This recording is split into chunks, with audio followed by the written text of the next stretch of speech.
Earth's amazing win against the unbeatable. They called Earth the backwater of the galaxy. Primitive, uncivilized, weak. Until the day Earth did the unthinkable. The Galactic Council didn't see Earth as a threat. In fact, most species in the galaxy barely acknowledged its existence. Earth wasn't rich in resources, didn't boast ancient technology, and its people hadn't even colonized a second planet. In a universe dominated by hypercivilizations and sentient AIs, Earth was a muddy blue at the edge of nowhere. So when the Vaer-Kul declared war on humanity, the Council didn't even bother to intervene. The Vaer-Kul were an apex war species, 8 feet tall, armored in natural bioplates, with minds trained from birth for nothing but conquest. They'd never lost a war. Not once. Planets surrendered before a single Vaer-Kul soldier touched soil. Entire species went extinct rather than challenge them. No one expected Earth to be different. But Earth was different. The invasion began on a Tuesday. 3 Vaer-Kul dreadships descended into Earth's orbit, blackening the skies above London, Beijing, and New York. Their message was broadcast across all frequencies. Kneel. Resistance means extinction. Earth didn't kneel. Instead, a kid in New Jersey hijacked a signal using a modified gaming rig and played Rick Astley's Never Gonna Give You Up on loop. All over the galaxy, that became known as the Vaer-Kul Rebellion. The Vaer-Kul were not amused. They deployed ground units. The first squad landed in the Siberian tundra, expecting easy conquest. What they got instead was frostbite, a pack of extremely territorial Siberian tigers, and a retired Russian hunter named Ivan, who greeted them with a shotgun and a bottle of vodka.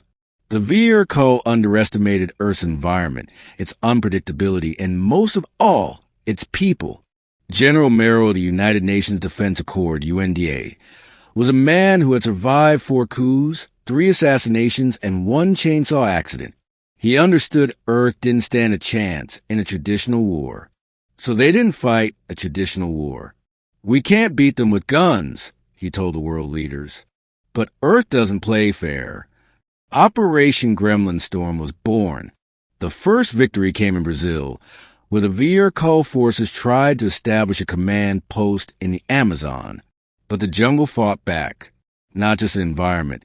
Oh no, but locals, tribes, animals, and swarms of angry insects.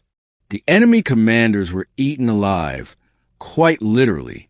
In Detroit, American engineers turned abandoned factories into lethal trap zones. Molotov cocktails, jury-rigged EMPs, and booby-trapped washing machines became weapons of war. A street gang calling themselves the Rust Kings took down an armor hover tank using a modified garbage truck for microwaves and a lot of duct tape. In Kenya, old Maasai warriors and teenage coders worked together to jam Vaer-Kul communications using signal towers made from scrap and satellite parts. The aliens kept hearing Swahili lullabies and soccer commentary instead of battle commands. On the oceans, Earth's whales began attacking Vaer-Kul submarines, guided by sonar pulses transmitted by human allies. No one knows who trained the whales. Some suspect Norway. But the real turning point came in a tiny village in Pakistan. The Vaer-Kul had captured a young girl, Sanaa, after torching her home.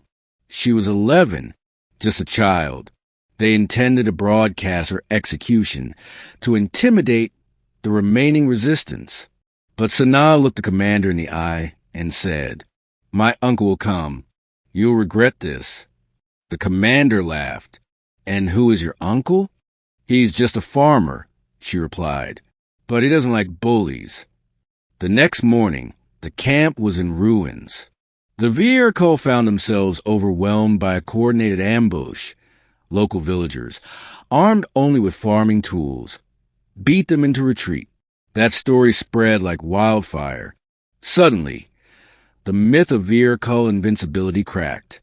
Meanwhile, Earth scientists unleashed their own silent weapon, biological warfare, not viruses or plagues, but allergies.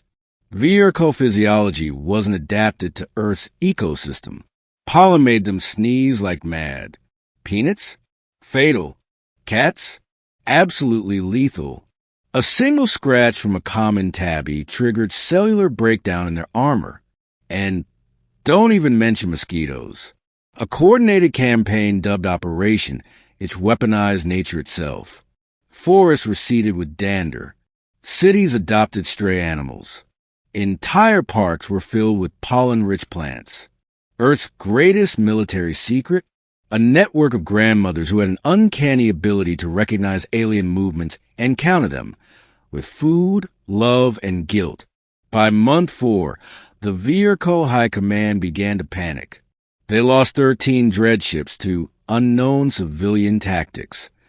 They lost hundreds of warriors to domestic creatures. And worst of all, they lost morale.